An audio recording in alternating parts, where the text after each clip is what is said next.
Муса Җәлил, шагыйрь. Тын утырып, шагыйрь шигырь язды. Ак кагазга тамды яшьләре.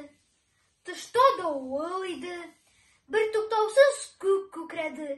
Яшен яшнәде. Җил ишектән кереп, өстәлдәге кагазларны чәчте, туздырды.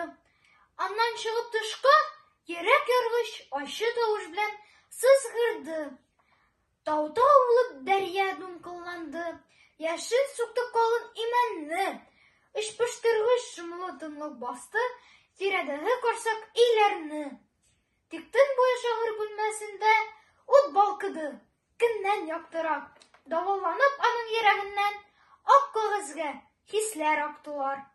Шагыйрь торды тынып таң алдыннан, язганнарын җыйнап яндырды. Үзе китте чыгып.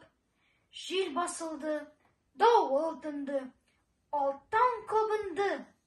Тын утырып шагыйрь нәрсә язды? Нинди хисләр аны ярсытты? Язганнарын биреп җил иркенә. Таңда үзе кая ашыкты? Давылланып көчле җилләр исәр. Йокыгызны бүлеп кичләрен. Давыл белән туган таң нурлары сөйләр сезгә аның хисләрен.